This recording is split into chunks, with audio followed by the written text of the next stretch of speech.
Olá, leitores da Bíblia, bem-vindos ao dia 241.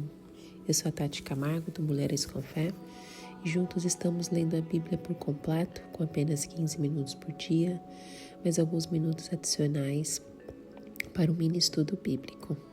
Todas as nossas gravações estão disponíveis no YouTube e no Spotify através do podcast. E se você ainda não segue o Mulheres com Fé .oficial no Instagram, faça isso hoje mesmo. Hoje eu vou ler para vocês Ezequiel, dos capítulos 9 ao 12, mas antes vamos fazer a nossa oração. Senhor Deus, muito obrigada, Pai, por mais um dia de vida, oportunidade de estar lendo a Tua Palavra. Obrigada, Senhor Deus, porque em tantos lugares nós não temos esse acesso à Tua Palavra, Senhor. E nós temos essa liberdade de te buscar e ler sobre o Senhor, sobre te conhecer mais ainda, através das Escrituras.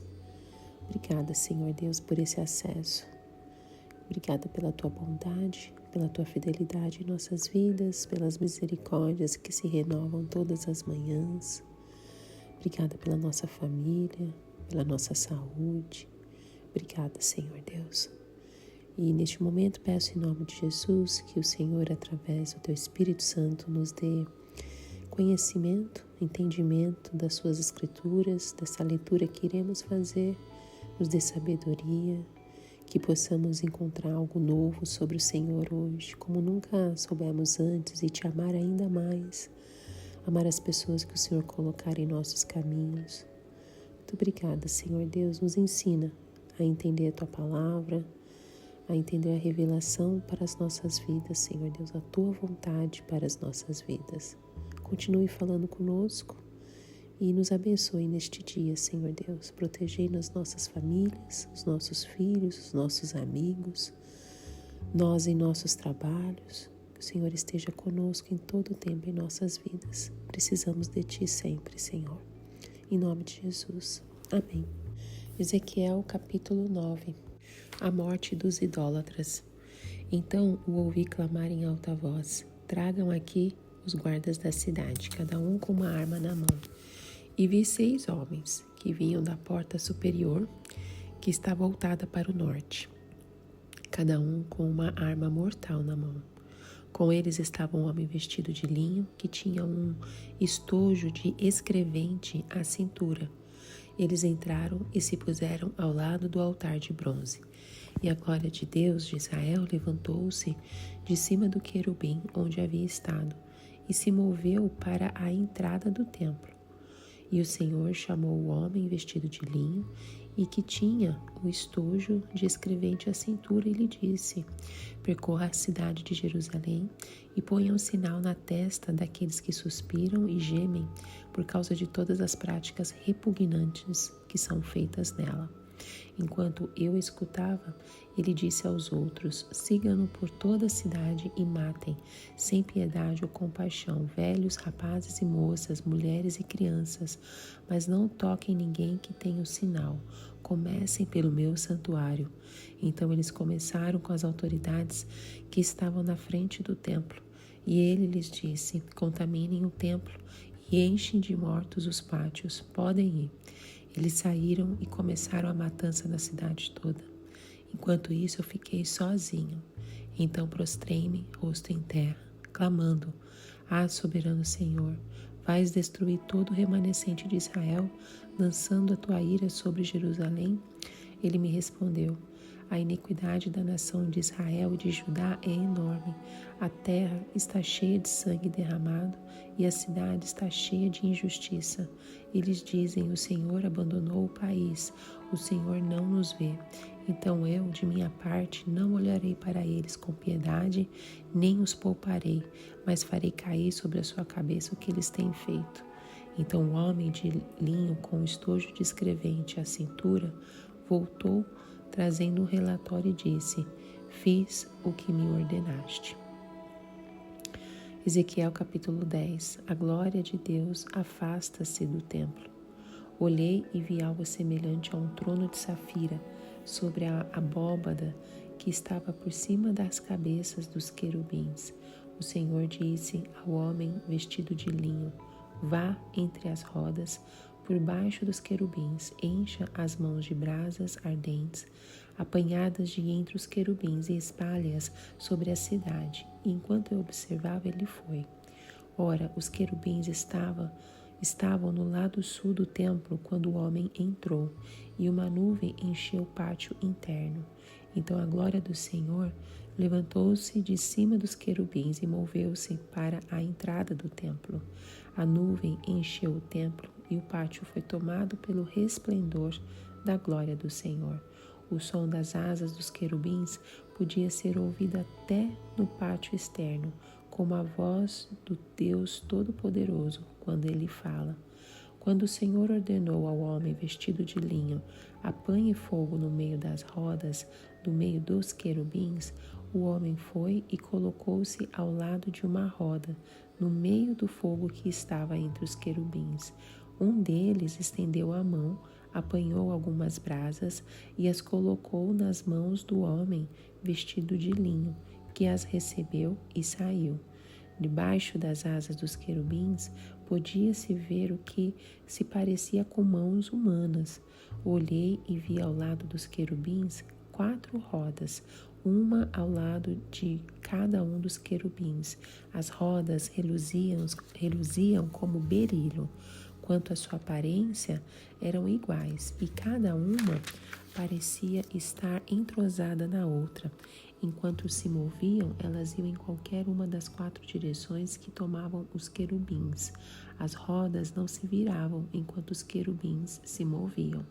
Eles seguiam qualquer direção à sua frente, sem se virar. Seus corpos, inclusive as costas, as mãos e as asas, estavam completamente cheios de olhos, como as suas 4 rodas. Quanto às rodas, ouvi que as chamavam giratórias. Cada um dos querubins tinha 4 rostos.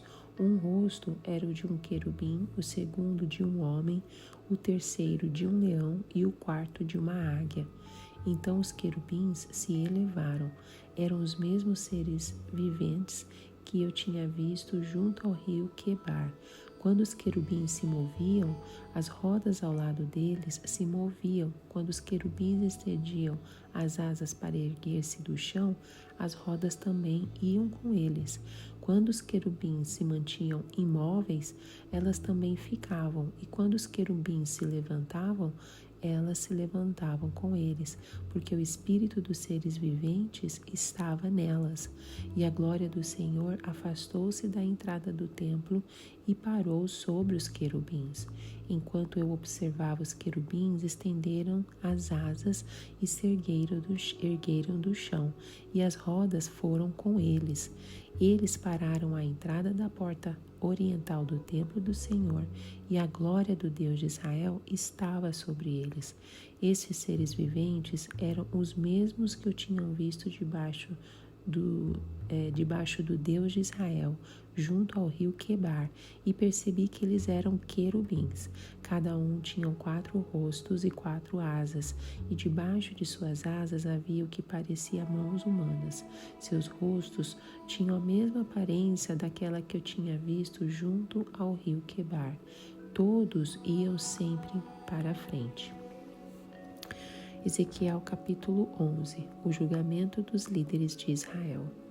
Então o Espírito me ergueu e me levou para a porta do templo do Senhor, que dá para o oriente. Ali, à entrada da porta, havia 25 homens, e vi entre eles Jazanias, filho de Azur, e Pelatias, filho de Benaia, líderes do povo.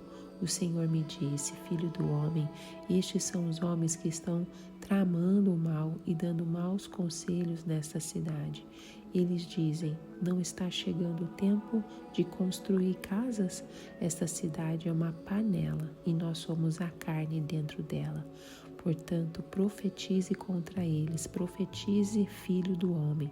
Então o Espírito do Senhor veio sobre mim e mandou-me dizer: assim diz o Senhor, É isso que vocês estão dizendo, ó nação de Israel. Mas eu sei em que vocês estão pensando.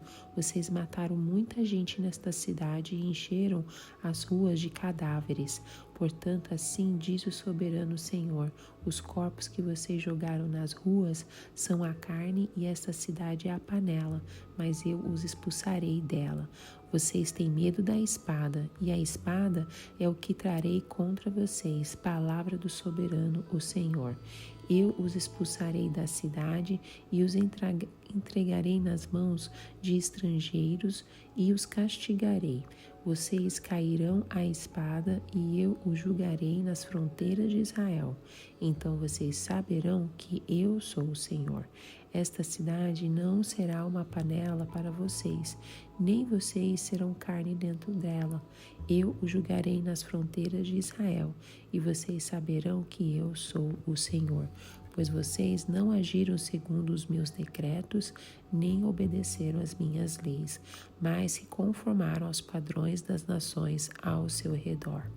Ora, enquanto eu estava profetizando, Pelatias, filho de Benaia, morreu. Então prostrei-me rosto em terra e clamei em alta voz: Ah, soberano Senhor, destruirás totalmente o remanescente de Israel?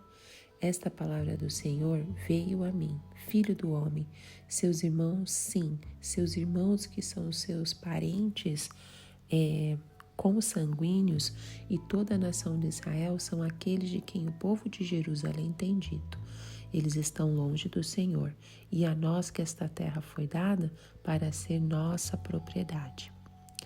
A promessa de volta de Israel.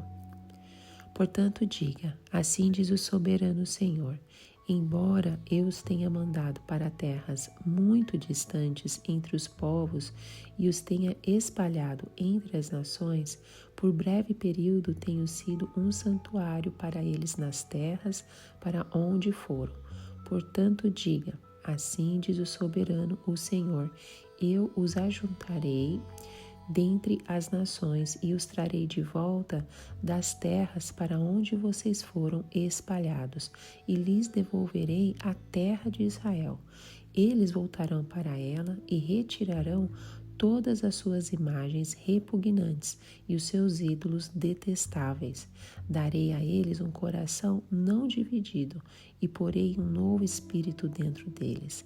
Retirarei deles o coração de pedra e lhes darei um coração de carne. Então agirão segundo os meus decretos e serão cuidadosos em obedecer às minhas leis. Eles serão meu povo e eu serei o seu Deus.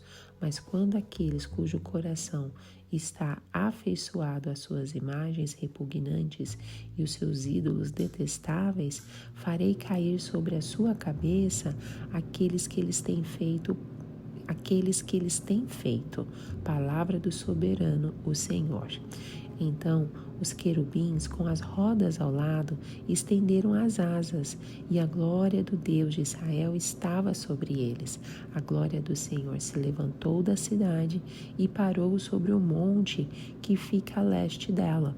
Então o Espírito de Deus ergueu-se e, em visão, levou-me aos que estavam exilados na Babilônia.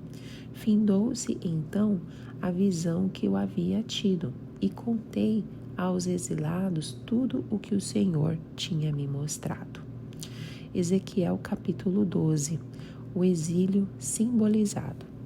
Veio a mim esta palavra do Senhor: filho do homem, você vive no meio de uma nação rebelde. Eles têm olhos para ver, mas não veem, e ouvidos para ouvir, mas não ouvem, pois são uma nação rebelde.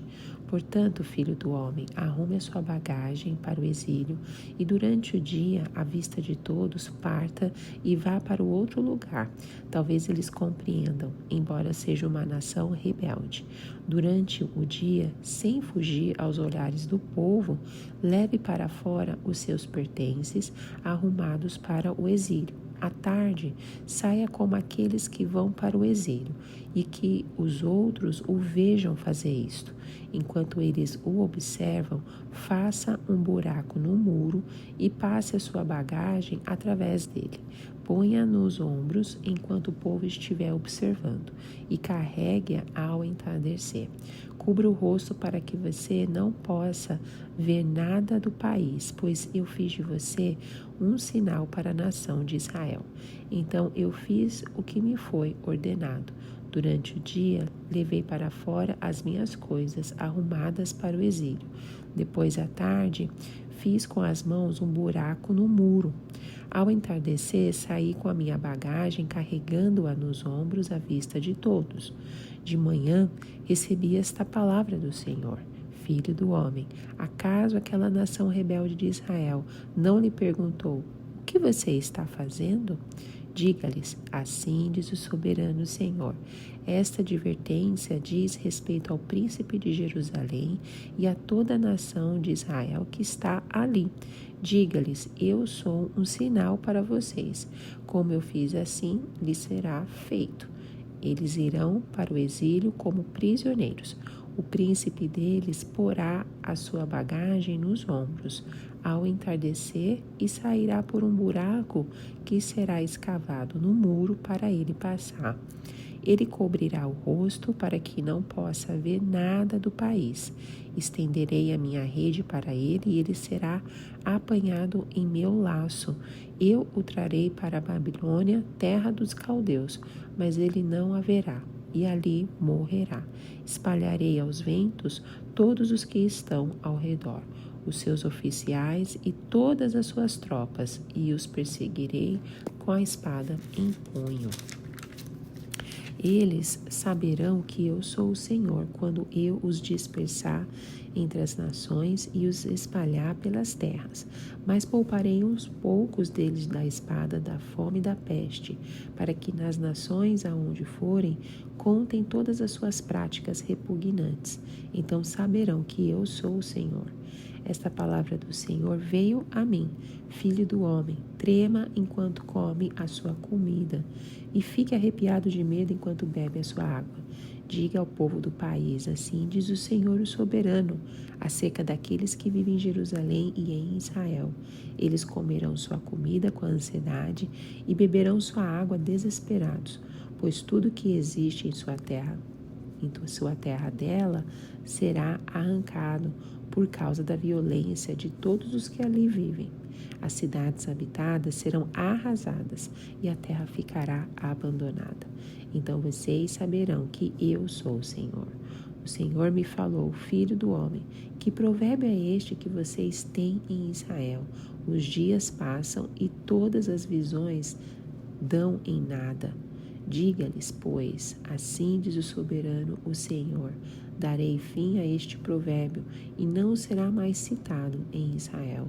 Diga-lhes: estão chegando os dias em que toda visão se cumprirá, pois não haverá mais visões falsas ou adivinhações bajuladoras entre o povo de Israel. Mas eu, o Senhor, falarei o que eu quiser, e isso se cumprirá sem demora. Pois em seus dias, ó nação rebelde, cumprirei tudo o que eu disser. Palavra do soberano, o Senhor. Veio a mim esta palavra do Senhor: Filho do homem, a nação de Israel está dizendo: a visão que ele vê é para daqui a muitos anos, e ele profetiza sobre o futuro distante. Pois diga a eles: assim diz o soberano Senhor: nenhuma de minhas palavras sofrerá mais demora. Tudo o que eu disser se cumprirá.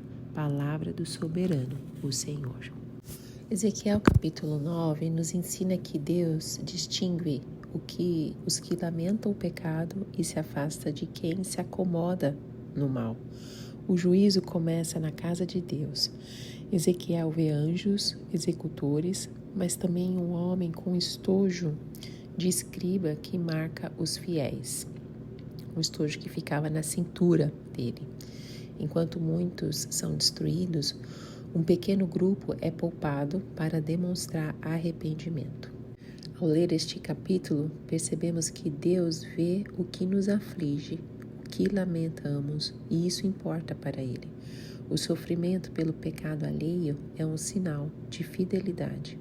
O capítulo 9 de Israel está diretamente ligado à visão iniciada no capítulo 8, onde o profeta é conduzido em espírito para ver as abominações praticadas no templo de Jerusalém. Essas transgressões provocaram a ira de Deus. Agora, a visão mostra o juízo divino começando pela própria casa do Senhor. Ezequiel, que foi deportado junto com o rei Joaquim, está entre os exilados no rio Quebar. Mesmo distante de Jerusalém, ele recebe visões detalhadas do que Deus está prestes a fazer com a cidade e seu povo. A situação espiritual em Judá é crítica. Idolatria, violência e desrespeito à aliança tomaram conta da nação. Ezequiel então ouve a voz de Deus convocando executores das cidade. 6 homens armados aparecem, vindos do portão do norte. Com eles há um 7º personagem, vestido de linho e com um estojo de escrevente à cintura. O número 7 sugere completude. Os 6 executores representam a destruição, enquanto o homem de linho carrega a responsabilidade de marcar o que serão poupados. Ele é a figura sacerdotal ou angelical. Eles se posicionam ao lado do altar de bronze, local que antes fora central na adoração legítima, mas agora é palco da sentença divina. A glória de Deus se ergue de sobre os querubins e se dirige à entrada do templo. Isso é um sinal terrível, mostra que Yahvé está prestes a deixar o templo. A partida de sua glória representa o abandono do povo ao próprio destino. Esse movimento é o prelúdio do juízo. Quando Deus se retira, o juízo vem. Isso nos ensina que não existe segurança onde Deus não habita mais. O homem de linho é encarregado de percorrer a cidade e marcar na testa aqueles que suspiram e gemem por causa de todas as práticas repugnantes que são feitas nela. A marca é a letra hebraica TAW, Tal, que no alfabeto paleo-hebraico tinha a forma de um X ou cruz. Essa marca é um sinal de pertencimento, uma espécie de selo de Deus sobre os fiéis. O que me toca neste versículo é que Deus presta atenção em quem sofre pelo pecado da sociedade. Ele vê os que choram em silêncio, os que não se conformam. Não é apenas uma postura moral, mas uma expressão de lealdade à aliança. Os executores recebem ordens claras: matar sem piedade. Idosos, jovens, mulheres e crianças, todos devem morrer, exceto os que têm o sinal, e devem começar pelo templo. Isso revela uma verdade dolorosa. A religião sem arrependimento atrai juízo. Deus começa pelo lugar onde deveria haver santidade. Os anciãos que estavam no templo são os primeiros a morrer. A referência é lá em Ezequiel 8, versículo 11. Ezequiel vê o templo sendo contaminado por cadáveres. O lugar santo se torna cenário de horror. Isso mostra que o juízo de Deus não poupa estruturas religiosas vazias. O profeta fica sozinho, cai com o rosto em terra e clama: vais destruir todo o remanescente de Israel? É uma pergunta cheia de dor. Ezequiel sabe que humanamente não há esperança. Essa é a reação natural de quem ama seu povo e reconhece a gravidade do pecado. Ele não tenta defender os culpados, mas suplica por misericórdia. Essa intercessão lembra a de Moisés lá em Êxodo 32 e de Abraão em Gênesis 18. Mesmo diante do juízo, os justos oram pelos outros. Deus responde com firmeza: o pecado de Israel chegou ao limite. A terra está cheia de sangue e a cidade de injustiça. O povo acredita que o Senhor os abandonou e não vê o que fazem, mas Deus vê. E agora lança sobre eles as consequências de suas ações. Ele reafirma que não terá piedade. A aliança foi violada repetidamente e o tempo da paciência chegou ao fim. O homem de linho retorna e diz: fiz o que me ordenaste. Isso fecha a cena com sobriedade. A missão foi cumprida. Os marcados foram identificados. Os demais entregues à justiça. O silêncio que segue é eloquente. Nenhuma celebração, nenhuma explicação adicional, só o peso do juízo executado. Ezequiel capítulo 10 nos mostra que a glória de Deus se move antes do juízo. Antes que Jerusalém fosse destruída, a glória do Senhor saiu do templo, revelando que a presença de Deus não pode habitar onde reina o pecado. A visão é intensa, cheia de imagens sobrenaturais, mas também profundamente reveladora. Deus não é ausente, Ele é justo, e quando parte é porque seu povo o rejeitou primeiro. Ezequiel 10 se passa no mesmo cenário do capítulo anterior, a Babilônia, durante o exílio do povo de Judá. Ele vive entre os exilados, levado com o rei Joaquim, e recebe essa revelação enquanto Jerusalém ainda está de pé, mais próxima da destruição definitiva. Historicamente, o povo judeu estava dividido. Muitos ainda acreditavam que Deus jamais permitiria a destruição de Jerusalém e do templo. A presença de Deus era vista como algo fixo, quase imóvel, e o templo como garantia da proteção divina. Mas essa teologia seria radicalmente desafiada. Ezequiel volta a ver a plataforma com a figura semelhante a um trono de safira sobre os querubins. Retomando a imagem de Ezequiel 1, versículo 26. O trono é sinal da soberania de Deus. Aqui a palavra safira refere-se ao lápis lazuli, uma pedra azul profunda, muito valorizada na antiguidade como símbolo de divindade e realeza. Essa imagem reafirma que Deus ainda reina, mesmo quando a sua glória se afasta do templo. Ele não está sendo derrotado, ele está agindo. O homem vestido de linho, já conhecido no capítulo anterior, é instruído a recolher brasas vivas do meio dos querubins e espalhá-las sobre Jerusalém. O querubim pega o fogo e o entrega ao homem.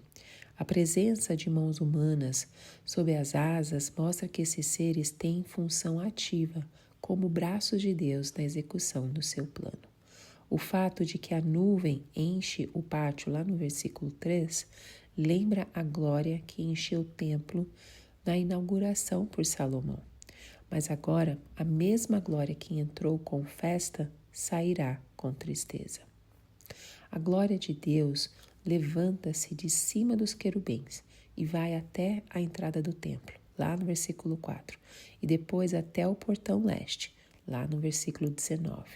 Isso representa sua retirada gradual do local, que simbolizava sua presença entre o povo.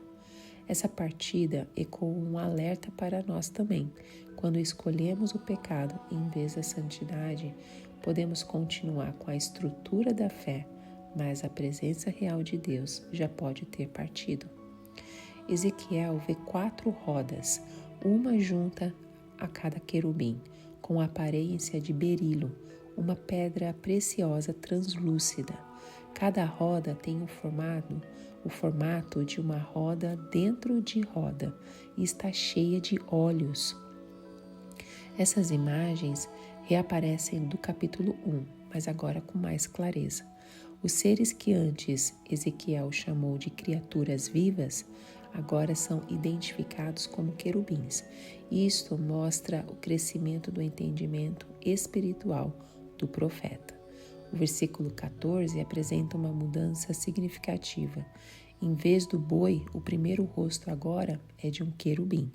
Uma tradição rabínica sugere que o boi foi removida por estar associado ao pecado do bezerro de ouro. Isso foi um estudo que alguns estudiosos fizeram esse comentário. A substituição por querubim realça a santidade dos portadores do trono. A glória de Deus se move da entrada do templo e repousa sobre os querubins, lá no versículo 18. Depois eles levantam voo com as rodas e se posicionam no portão leste, versículo 19. Ezequiel confirma que são os mesmos seres vivos, os seres que viu no rio Quebar.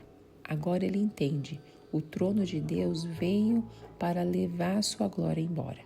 A presença do Senhor está deixando o templo. Isso marca o fim de um relacionamento de séculos com Jerusalém.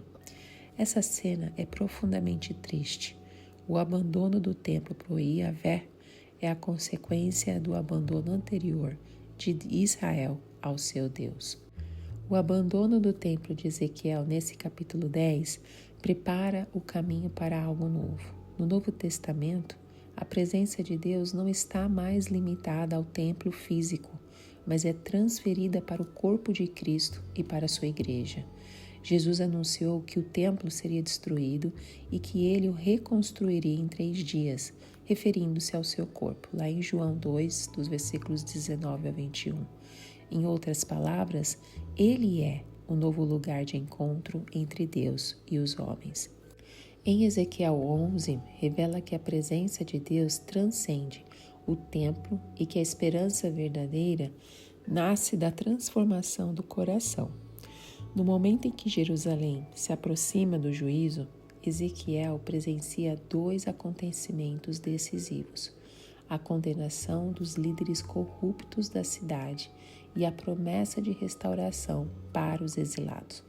A visão é dura, mas também cheia de esperança. Enquanto a glória do Senhor se afasta da cidade, uma nova aliança é anunciada, não baseada em localização, mas em renovação interior.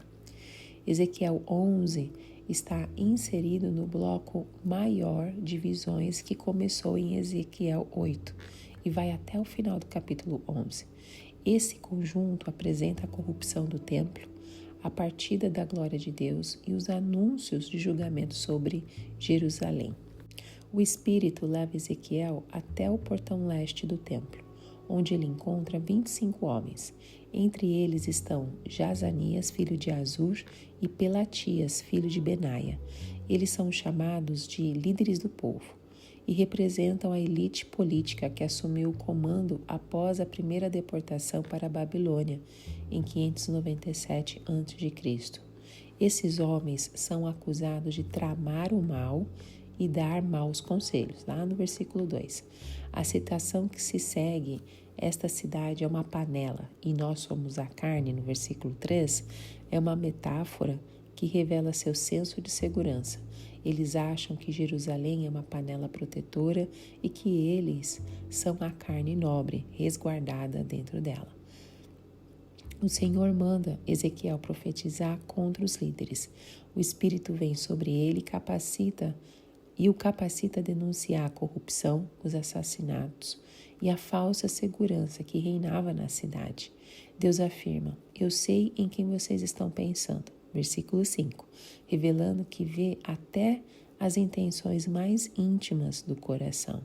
O julgamento é claro: vocês têm medo da espada, eu os expulsarei da cidade, eu os julgarei nas fronteiras de Israel. Versículos 8 ao 10. A panela protetora será virada. Os líderes não serão carne preservada, mas carne jogada fora, pronta para a destruição. Enquanto Ezequiel profetiza, Pelatias morre. Lá no versículo 13, o profeta, tomado de dor, clama a Deus, perguntando se todo o remanescente será destruído. É uma cena forte que une a visão com a realidade. A morte de Pelatias é o sinal de que o juízo começou. A resposta de Deus ao lamento de Ezequiel é surpreendente. Ele afirma que os exilados que haviam sido desprezados pelos que ficaram em Jerusalém são o verdadeiro povo com quem ele ainda mantém aliança. Os que estão em Jerusalém diziam: eles estão longe do Senhor. A terra é nossa. Versículo 15. Como se o favor de Deus fosse medido pela permanência geográfica na terra. Mas Deus diz: tenho sido um santuário para eles nas terras para onde foram. versículo 16. Isso é revolucionário. O santuário já não é mais um lugar fixo em Jerusalém. Deus se torna refúgio entre os exilados. A seguir vem a promessa de restauração. Eu os ajuntarei e lhes devolverei a terra de Israel. Eles voltarão, purificarão a terra dos ídolos e então Deus realizará algo ainda mais profundo. Darei a eles um coração não dividido e porei um novo espírito dentro deles. Versículo 19. O coração de pedra será trocado por um coração de carne. Eles obedecerão a Deus e serão novamente o seu povo. Aqui temos uma das promessas mais belas de renovação espiritual em todo o Antigo Testamento. A cena final mostra a glória do Senhor saindo definitivamente da cidade e se estabelecendo sobre o monte a leste, o Monte das Oliveiras, no versículo 23. Ezequiel é então levado de volta à Babilônia e relata tudo aos exilados. Versículo 25. A partida da glória marca o julgamento final. O templo foi abandonado por Deus, mas ao mesmo tempo, o fato dele se revelar aos exilados mostra que ainda há esperança para quem se volta a ele.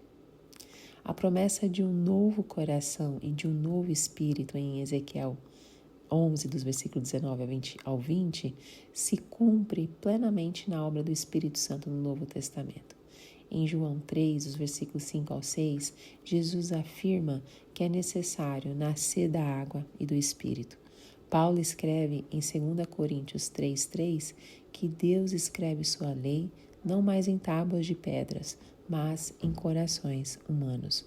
O conceito de coração de pedra removido é também ecoado em Romanos 2, onde o verdadeiro judeu é aquele que é tal no íntimo e a circuncisão que conta é a do coração, feita pelo Espírito.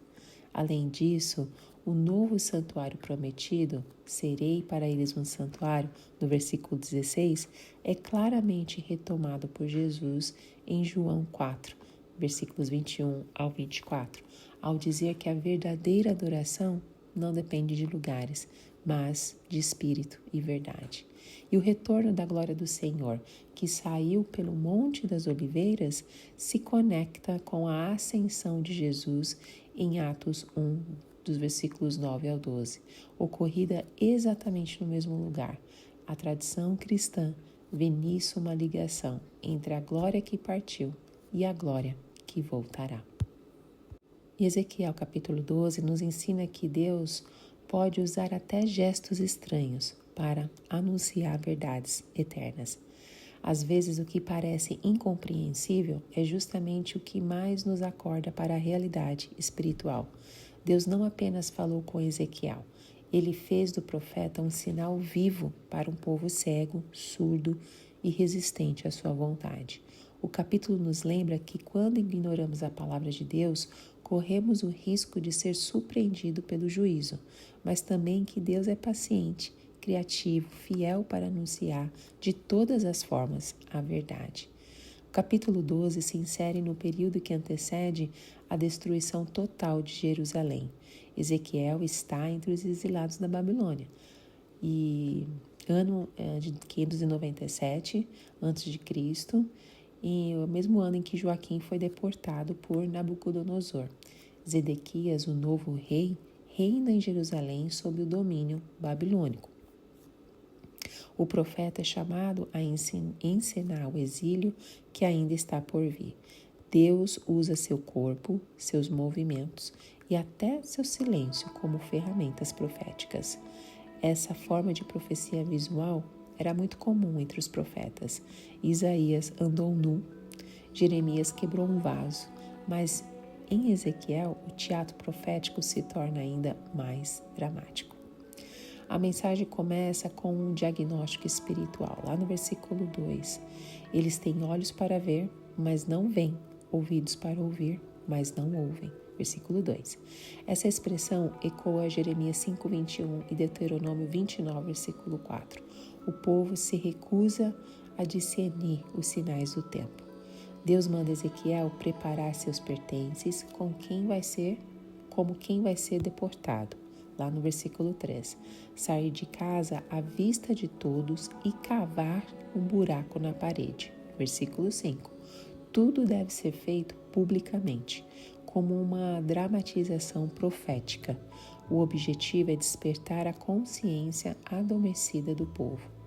Ao cobrir o rosto, Ezequiel mostra que não verá a terra para onde vai, uma alusão clara ao destino de Zedequias, que teria os olhos arrancados por Nabucodonosor antes de ser levado à Babilônia. A interpretação dada nos versículos 10 ao 14 mostra que o príncipe de Jerusalém, Zedequias, tentará fugir à noite, mas será capturado pela rede de Deus, lá no versículo 13. Embora vá para a Babilônia, não haverá, e ali morrerá. Uma profecia que se cumprirá literalmente. Deus ainda anuncia que espalhará todos os seus oficiais e tropas, e que eles saberão que eu sou o Senhor. Mesmo no juízo, a intenção de Deus é levar o povo ao reconhecimento da sua soberania. Aqui, outro sinal-ato é apresentado. Ezequiel deve comer e beber como alguém tomado pelo medo. Isso representa o estado emocional dos habitantes de Jerusalém durante o cerco e a destruição. O tremor e a ansiedade revelam a devastação que se aproxima. A terra será arrasada, as cidades desoladas. Então saberão que eu sou o Senhor. Versículo 20. Isso nos ensina que Deus não está indiferente à violência. Quando uma nação se enche de opressão, o juízo é inevitável. O que vemos aqui é uma antecipação do que Jesus disse em Lucas 19, dos versículos 41 a 44. Jerusalém não reconheceu o tempo da visitação de Deus e por isso foi devastada. O povo está dizendo, os dias passam e todas as visões dão em nada. Versículo 22. Isso é um retrato do cinismo espiritual. Já não creem nas palavras proféticas, desacreditam do juízo e tratam tudo como um discurso vazio. Então Deus declara, colocarei um fim a este provérbio e afirma que nenhuma de suas palavras se atrasará. Ao contrário dos que pensam, o juízo está perto e eles o verão cumprir. Embora Ezequiel 12 fale diretamente do exílio babilônico, há paralelos espirituais importantes com a mensagem do Novo Testamento. Jesus também enfrentou um povo que tinha olhos, mas não via, ouvidos, mas não ouvia. Ele chorou sobre Jerusalém e profetizou sua destruição, que viria no ano 70 depois de Cristo, pelas mãos de Roma. Assim como Zedequias tentou fugir do cerco, mas foi capturado, muitos em Jerusalém buscaram escapar do juízo romano, sem sucesso. A cidade foi cercada, devastada e queimada. As palavras proféticas de Jesus se cumpriram com exatidão. No plano escatológico, as palavras de Deus continuam verdadeiras.